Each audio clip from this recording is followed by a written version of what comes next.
ঠাকুরনগর স্টেশনে এসে নামলাম, যাব ঠাকুরনগর মতুয়া মেলায়।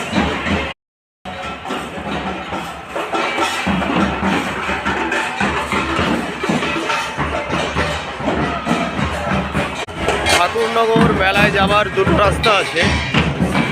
একটা হচ্ছে ঠাকুরনগর স্টেশন থেকে সোজা লাইন ধরে বনগাঁর দিকে, লাইনের পাশ দিয়ে একটা রাস্তা আছে, সবাই হেঁটে যাচ্ছে, সেটা দিয়ে হেঁটে যাওয়া। আর একটা ভিতর দিয়ে আরেকটা রাস্তা আছে মেন রোড, সেটা দিয়ে যাওয়া। আমি লাইনের পাশের এই রাস্তা ধরে হেঁটে যাব। আজ 16ই মার্চ 2026 সোমবার। আগামীকাল হচ্ছে যেটাকে বলে পুণ্যস্নান এবং হরিচাঁদ ঠাকুরের জন্মদিন। আগামীকাল মানে মঙ্গলবার হচ্ছে সেই দিনটা পড়ছে। তবে আজ থেকে জমজমাট মেলা শুরু হয়ে গেছে, তার কারণ কাছে দূরে সমগ্র ভারতবর্ষ থেকে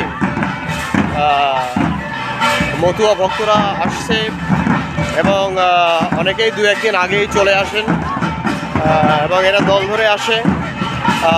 ফলে ওই যেদিন থেকে মেলা প্রকৃতপক্ষে শুরু হওয়ার কথা তার দু একদিন আগে থেকেই মোটামুটি মেলা শুরু হয়ে যায়। এইটা হচ্ছে রেল লাইনের পাশের ঢালাই রাস্তা, রাস্তাটা সরু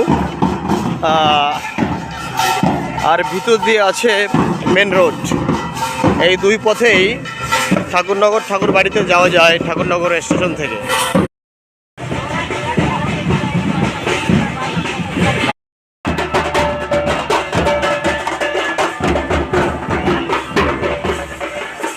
লাইনের পাশ দিয়ে এই রাস্তা দিয়ে এসে এটা মেন রোডের দিকে গেছে। এটা মেলার মাঠ শুরু হয়ে গেছে এখান থেকে, আর এটা লাইনের পাশ দিয়ে মেলার মাঠে ঢুকছে। এই দোকানগুলো মেলার মাঠের পাশে, আমি লাইনের পাশ দিয়ে ঢুকছি।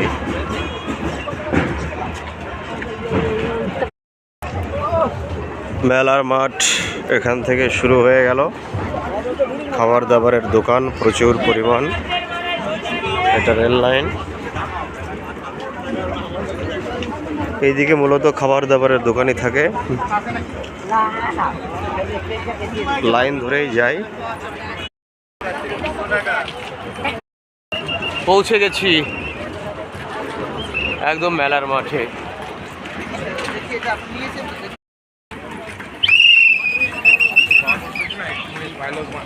এখান থেকে মন্দিরটা দেখা যায়। দেখছি প্রচুর নিরাপত্তা কর্মী রয়েছে, পুলিশ, আরপিএফ, তারপর সিভিক ভলান্টিয়ার। হ্যাঁ, এদিকে একটা এন্ট্রান্স মেলার মাঠে, সোজা মন্দিরে বা একদম মতুয়া মহাসংঘের অফিসে যে উঠেছে এই রাস্তাটা। বিভিন্ন রকমের দোকান, এটা ডঙ্কার দোকান, এটা বাসন কোসন, ঘুগনি, হ্যাঁ, এপাশে ওপাশে। আগামীকাল এত সহজে ঘোরা যাবে না, তার কারণ প্রচুর ভিড় থাকবে। তার কারণ সমস্ত পশ্চিমবঙ্গ শুধু নয়, সমগ্র ভারতবর্ষের বিভিন্ন রাজ্য থেকে মতুয়ারা এখানে এসেছে বা আসছে এবং আসবে। এই হচ্ছে মূল মন্দির, হরি মন্দির। পৌঁছে গেলাম মেলার মধ্য দিয়ে। আর এটা হলো নাট মন্দির।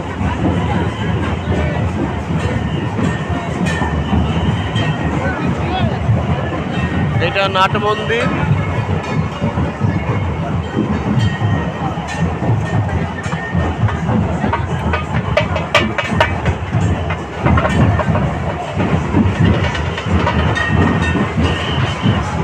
এইটা নাট মন্দির, এইটা হরি মন্দির, ওইটা গুরুচাঁদ মন্দির, এইটা।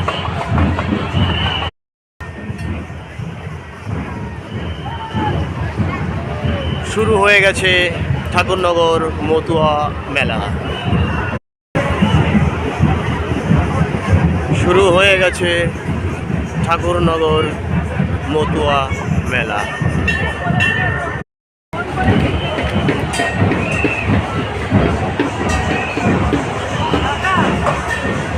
মন্দিরের সামনে প্রচুর ভিড়।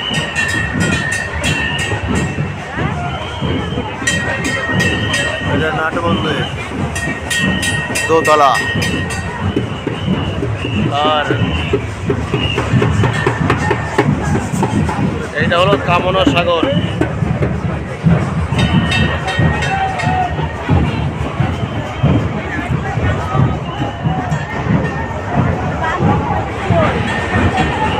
এখন থেকেই প্রচুর মানুষ স্নান করতে শুরু করে দিয়েছে।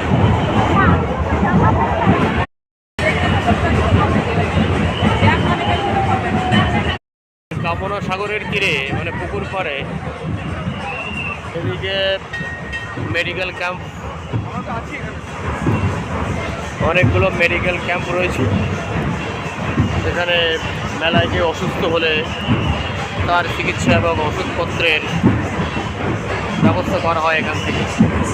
এটা নাট মন্দির।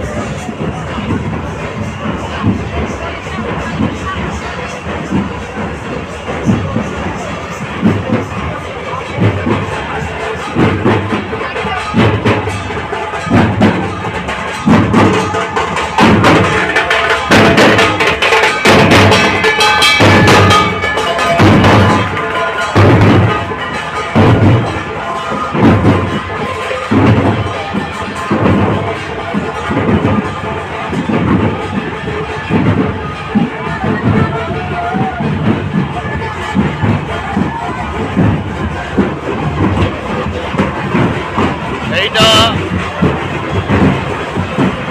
প্রমথরঞ্জন স্মৃতি মন্দির।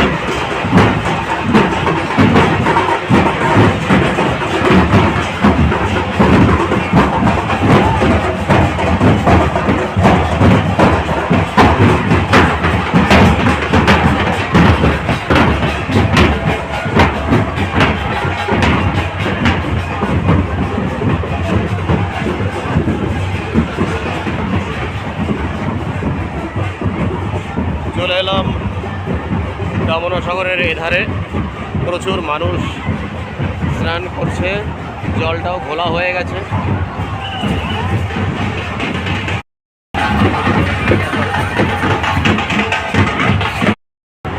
এই কর্নার থেকে একটা শট নিই, তাহলে এই জায়গার পুরো ছবিটা পরিষ্কার হয়ে যাবে। ওইটা হলো মন্দির, মূল মন্দির, আর এটা হলো কামনা সাগর।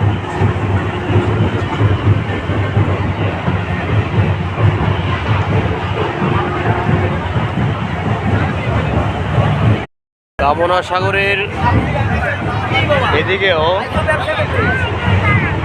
বেশ কিছু দোকানপাট বসেছে এই মাঠে, এপাশের মাঠে দেখতে পাচ্ছি বেশ কিছু দোকানপাট এখানেও এদিকেও বসেছে, কিন্তু মূল মেলার মাঠ ওই দিকটা, ওপাশটা।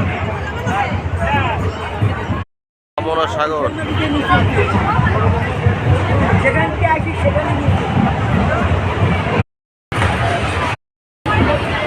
হরিচাঁদ ঠাকুরের জন্মদিনে বাংলাদেশের ওরাকান্দি এবং তার অনুকরণে পশ্চিমবঙ্গের ঠাকুরনগরে মতুয়া ধর্ম মেলা অনুষ্ঠিত হয়। মতুয়া ধর্ম এটা হলো পোশাকি নাম, আর মতুয়া ধর্মকে বলা হয় সূক্ষ্ম সনাতন ধর্ম। মানে সূক্ষ্ম সনাতন ধর্ম মানে সঠিক সনাতন ধর্ম। সূক্ষ্ম শব্দের অর্থ সঠিক, মানে ভারতবর্ষের একদম আদি সনাতন ধর্ম, সবথেকে প্রাচীন, সবথেকে আদি সনাতন ধর্ম, যে ধর্মটা ভারতবর্ষের সভ্যতার বীজ রোপণ করেছিল, সেই ধর্মটাকে অনুসরণ করার কথা বলেছিলেন হরিচাঁদ ঠাকুর। যে ধর্মে কোনো ভেদাভেদ নেই, কোনো অসাম্য নেই, জাতপাত, বর্ণবাদ, ব্রাহ্মণ্যবাদ, হিংসা বিদ্বেষ নেই। যে ধর্ম মানুষের কথা বলে, যে ধর্ম সত্যের পথে চলার কথা বলে, যে ধর্ম সভ্যতা ও মনুষ্যত্ব অর্জনের কথা বলে বা সভ্যতা ও মনুষ্যত্বের পথে চলার কথা বলে, হরিচাঁদ ঠাকুর সেই ধর্মটাকে মতুয়া ধর্ম বা বলেছেন সূক্ষ্ম সনাতন ধর্ম, এবং মতুয়াদের সেই ধর্ম অনুসরণ করার কথা বলেছেন।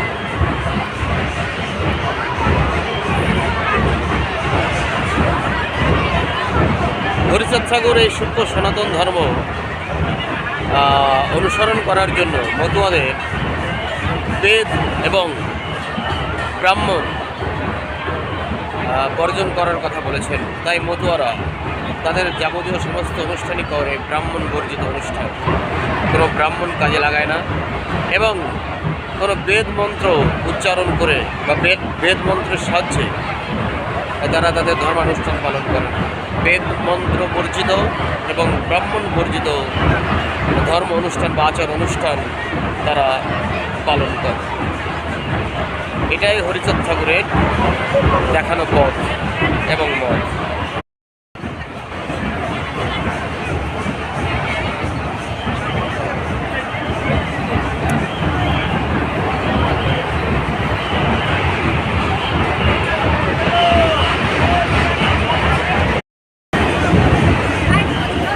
ঋগ্বেদের দশম মণ্ডলে পুরুষসূক্তে চতুর্বর্ণ সৃষ্টির ব্যাখ্যা দেওয়া হয়েছে। সেখানে বলা হয়েছে ব্রাহ্মণ হর্ষ মুখমাসিত বাহু রাজন্য কৃতা গুরু তদস্য যদ্বৈশ্য তদ্ভ্যাং শূদ্র অজয়াত। অর্থাৎ মুখ থেকে ব্রাহ্মণ, বাহু থেকে ক্ষত্রিয়, গুরু থেকে বৈশ্য এবং পা থেকে শূদ্রের জন্ম। আমরা যে ব্রাহ্মণ দেখি তাদের কেউই তারা মুখ থেকে জন্মগ্রহণ করেনি, আর যে শূদ্র যাদেরকে বলা হয় তারা কেউই পা থেকে জন্মগ্রহণ করেনি। সবারই জন্ম হয়েছে মাতৃগর্ভ থেকে। তাই হরিচাঁদ ঠাকুর বলেছেন এই বেদ অনুসরণ করার কোনো দরকার নেই। তার কারণ বেদ মানুষে মানুষে কৃত্রিম ভেদাভেদ তৈরি করার কথা বলেছে এবং বেদের যিনি প্রধান দেবতা ইন্দ্র, তিনি তো গৌতম মুনির স্ত্রী অহল্যার সতীত্ব নষ্ট করেছেন। এবং বেদমন্ত্র মানে ইন্দ্রের স্তুতি, মূলত ইন্দ্রের স্তুতি। তাই ইন্দ্রের স্তুতির মধ্য দিয়ে এরকম একজন মানুষ, ইন্দ্রের মতো একজন চরিত্র, যিনি একজন নারীর সতীত্ব নষ্ট করেছেন, তার স্তুতির মধ্য দিয়ে যে ধর্ম অনুষ্ঠান পালন করা হবে সেটা কিভাবে পবিত্র হবে? মানে এরকম একজনের স্তুতি করে কর্ম করা বা কোনো অনুষ্ঠান পালন করা মানেই সেটা প্রথমেই অপবিত্র হয়ে গেল। তাই তিনি বেদ বর্জন করার কথা বলেছেন এবং ব্রাহ্মণ বর্জন করার কথা বলেছেন। তার কারণ ব্রাহ্মণেরা এই বেদ মন্ত্রের মাধ্যমে ইন্দ্রের মতো একজন চরিত্রের স্তুতির মধ্য দিয়েই তাদের সমস্ত পূজা শুরু করে। এই জন্যে এবং ব্রাহ্মণ জাতপাত এবং বর্ণবাদের নির্মাতা বা ধারক এবং বাহক। তাই যেহেতু ব্রাহ্মণ বর্ণবাদের ধারক এবং বাহক এবং ব্রাহ্মণ সমাজের মধ্যে মানুষে মানুষে ঘৃণা এবং ভেদাভেদের পরিবেশ সৃষ্টি করছে, তাই এই বৃহত্তর ভারতবর্ষকে এবং ভারতবর্ষের আপামর জনসাধারণ মানুষকে ভারতবর্ষের প্রকৃত যে সনাতন ধর্ম সেটাকে রক্ষা করার জন্য, তার মধ্যে যে ভেদাভেদ সেটাকে দূর করার জন্য ভেদাভেদ মুক্ত, অসাম্য মুক্ত, বৈষম্য মুক্ত, ঘৃণা হিংসা মুক্ত একটা সাম্যবাদী আদর্শে সমগ্র সনাতন ধর্মকে এগিয়ে নিয়ে যাওয়ার জন্য তিনি ব্রাহ্মণ বর্জন করার কথা বলেছেন। তার কারণ ব্রাহ্মণ নিয়ে চলার মানেই হচ্ছে ভেদাভেদ এবং বৈষম্যকে নিয়ে চলা। তাই ভেদাভেদ মুক্ত সাম্যবাদী যে সনাতন আদর্শ, ভারতবর্ষের সনাতন আদর্শ, সেই আদর্শকে রক্ষা করতে হলে, ধারণ করতে হলে, বহন করতে হলে বেদ এবং ব্রাহ্মণ দুটোকেই বর্জন করতে হবে। এটাই হচ্ছে হরিচাঁদ ঠাকুরের এবং মতুয়া ধর্মের মূল কথা। এইগুলো বৃদ্ধাশ্রম হিসাবে তৈরি করা হয়েছিল। এটা হচ্ছে মতুয়া মহাসংঘের একদম মূল কেন্দ্র বা অফিস চত্বর।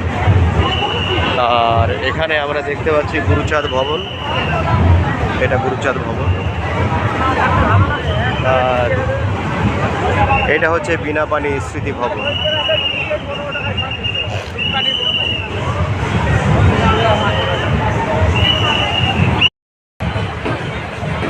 এগুলো অফিস ঘর। এখানে খুব সুন্দর ব্যবস্থা করা হয়েছে, প্রতীক্ষালয়, বিশ্রাম নেওয়া শোয়া যাবে, এখানে বসা যাবে। আর এদিকে খুব বড় একটা ভবন তৈরি করা হয়েছে। এটা নতুন, আগে ছিল না। এটা নতুন তৈরি করা হয়েছে এই ভবনটা।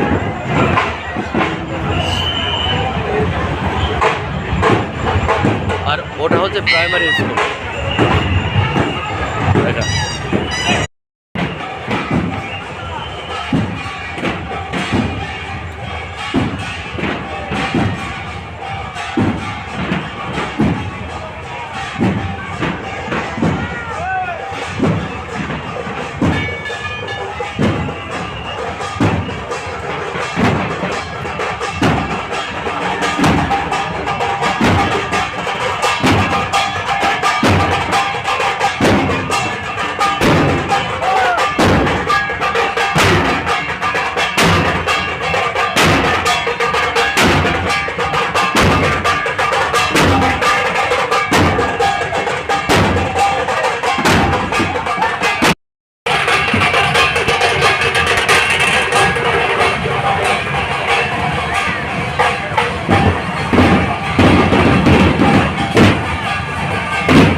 এটা নাট মন্দিরে প্রচুর মানুষ এখানে শুয়ে বসে আছেন, বিশ্রাম নিচ্ছেন। এইটা হচ্ছে এই নাট মন্দিরের এই প্রান্তে বিভিন্ন জায়গা থেকে আসা মতুয়া দলের রেজিস্ট্রেশন করা হয়।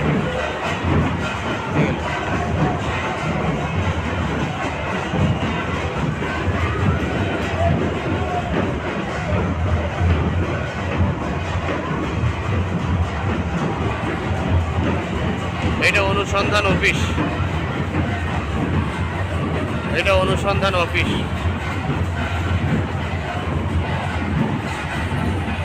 নাট মন্দিরের দোতলায় উঠলাম।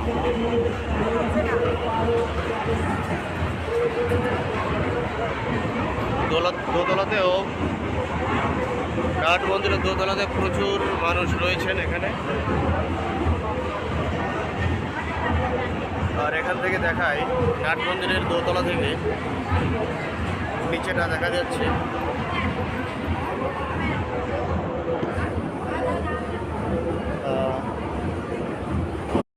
নাট মন্দিরের দোতলায় একেবারে মন্দিরের সামনে চলে এলাম।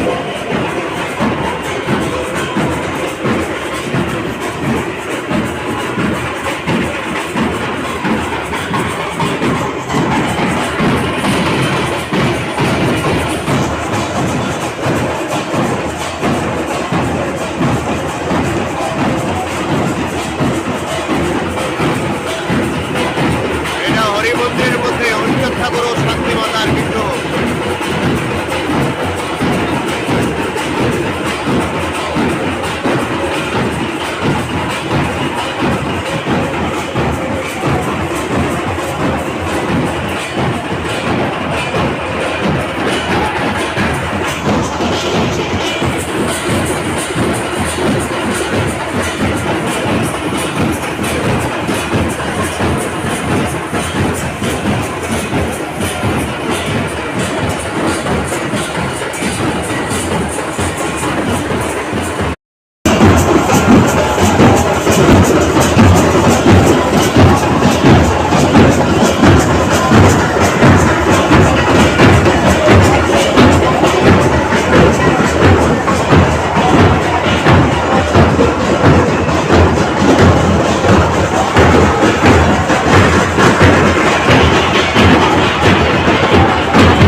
প্রমথ রঞ্জন স্মৃতি মন্দির।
ঠাকুরের মন্দিরে এসে আর আমার মায়েদের মন্ত্রী আপনাকে বারোশো শিরবেন না আমার ভক্তিভূতি মায়েদের মন্ত্রী বারোশো ভক্তি আমি ভালো থাকতে জানাবেন না।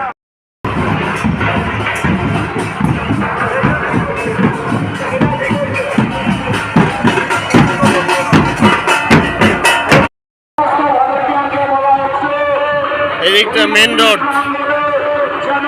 আর এই দিকটা গেছে রেল লাইনের পাশ দিয়ে। ওই রাস্তা দিয়ে আমি এসেছিলাম, কিন্তু আমি ফিরবো এই রাস্তা দিয়ে। এটা রেল লাইনে গেছে, রেল লাইনের পাশে গেছে, আর এইদিকে মেন রোড। আমি এই দিক দিয়েই ফিরবো। এখানে দেখাই এই মেলার মাঠের আশেপাশে যেসব বাড়িগুলো রয়েছে, সেই বাড়িগুলোর উঠোনে প্রচুর মানুষ এখানে থাকার ব্যবস্থা করে। এরা কোনো পয়সা নেয় না, এই মতুয়া ভক্তদের এরা থাকতে দেয়। হ্যাঁ, এই জন্য সুন্দর এখানে শামিয়ানা টাঙিয়ে দেওয়া হয়েছে, তাবু করে দেওয়া হয়েছে। এখানে রাত্রেই থাকে এরা। এখানে রান্নাবান্না করে খাওয়ারও ব্যবস্থা রয়েছে।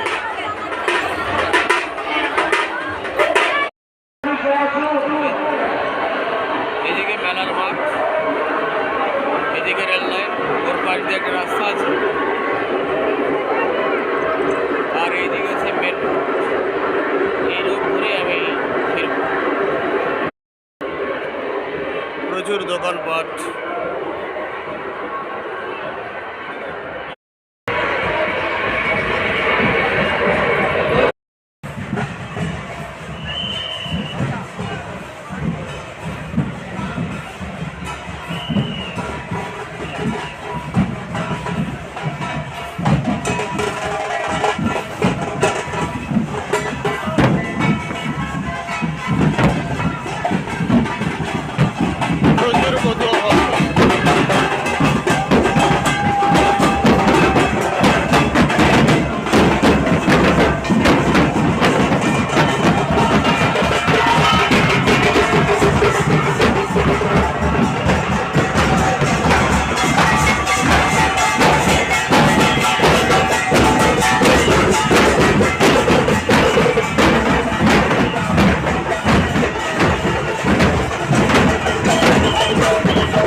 আয়োজন করা হয়েছে জলছত্রের।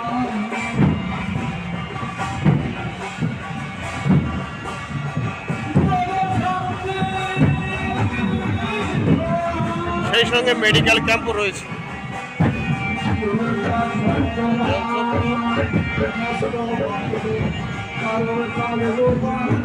মেডিকেল ক্যাম্প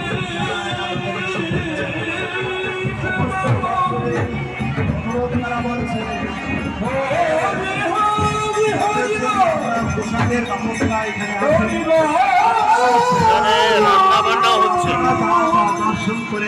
এবং খাওয়া দাওয়ার ব্যবস্থা।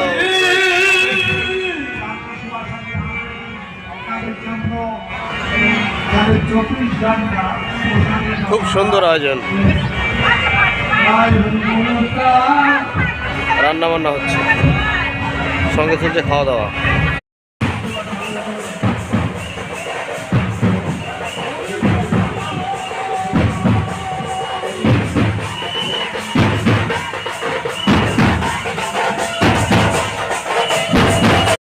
সুন্দর ফুল বাগান,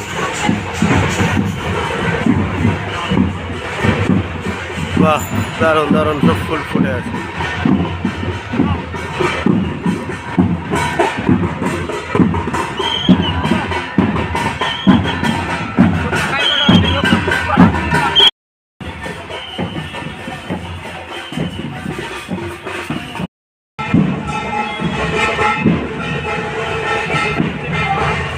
এটা এখন মেন রোডে এসে পৌঁছালাম। এই বাঁদিকে 100 মিটার দূরেই ঠাকুরনগর স্টেশন। এদিক দিয়ে যেমন আমি বেরোলাম, এই সোজা রাস্তা ধরে গেলেই ডান হাতে ঠাকুর বাড়ি পড়বে, আর এই বাঁ হাতে এদিকে একটু 100 মিটার দূরেই স্টেশন। এখানে খিচুড়ি পরিবেশন করা হচ্ছে, একটু খিচুড়ি খেয়ে নেব। খিচুড়িটা খাচ্ছি।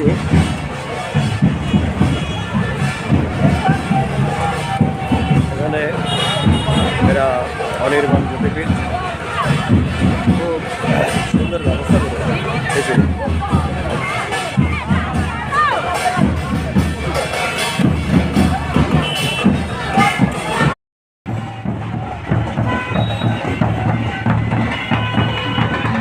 গাড়িতে করে মতুয়ারা আসছে দূর দূরান্ত থেকে।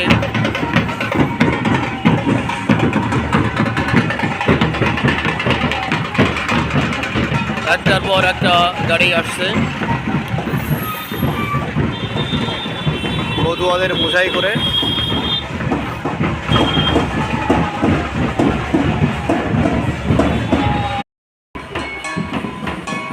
এখানে খিচুড়ি রান্না হচ্ছে। এরা প্রতি বছর এখানে রান্না করা গরম গরম খিচুড়ি খাওয়ায় এই অনির্বাণ জ্যোতিপীঠ। খুব সুন্দর পরিষেবা দিয়ে থাকে এই মতুয়া ধর্ম মেলায়। এখানে জলপত্র রয়েছে, মেডিকেল ক্যাম্পও রয়েছে, আর সেই সঙ্গে খিচুড়ি।